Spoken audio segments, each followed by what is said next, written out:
ഈ water bottle കണ്ടാൽ ആരെങ്കിലും സംശയിക്കുമോ? നമ്മൾ എയർപോർട്ടിലോ റെയിൽവേ സ്റ്റേഷനിൽ നിൽക്കുമ്പോൾ ആരെങ്കിലും വന്ന് ഈ ബോട്ടിൽ ഒന്ന് പിടിക്കാമോ എന്ന് ചോദിച്ചാൽ നോ എന്ന് പറഞ്ഞോളൂ. ഇല്ലെങ്കിൽ എത്തിന്റെ പണി കിട്ടൂട്ട. വളരെ ആസൂത്രിതമായി മയക്കമരുന്ന് കള്ളക്കടത്തുകാർ കണ്ടുപിടിച്ച സൂത്രം നോക്കൂ. ഇതാ വേറൊരു തട്ടിപ്പ്. കണ്ടാൽ ഒരു ഫുൾ ബോട്ടിൽ കൊക്കക്കോള അല്ലേ?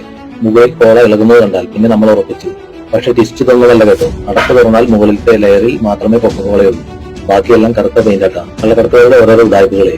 ഇനിയൊരു മറ്റൊരു തട്ടിപ്പ് വളരെ രസമാണ്. ഒരുത്ത മദ്യക്കുട്ടികൾ അതിവിദഗ്ധമായി പീനട്ട് ബട്ടർ മസാല ബോട്ടിലും ടൊമാറ്റോ സോസ് ബോട്ടിലും ഇറക്കി വെക്കുകയാണ്. ഇനി നിങ്ങൾ പറയൂ, ഇത് കണ്ടാൽ ആർക്കാണ് ഇതിനുള്ളിൽ ഒരു മദ്യക്കുപ്പി ഉണ്ടെന്ന് മനസ്സിലാവുക? ഇതാ മറ്റൊരു തട്ടിപ്പ്. വലിയ സാൻഡ്വിച്ച് ബ്രെഡിൽ ഒരു ഫുൾ ബോട്ടിൽ മദ്യം ഒളിപ്പിക്കുകയാണ്. ഇവന്മാരുടെ ഐഡിയയെ സമ്മതിക്കണം കേട്ടോ.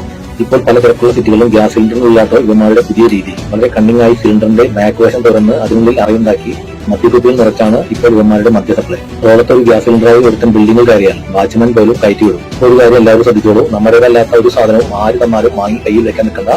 ജീവിതകാലം മുഴുവനും അഴിയേണ്ടി വരും. എല്ലാവരും ജാഗ്രത.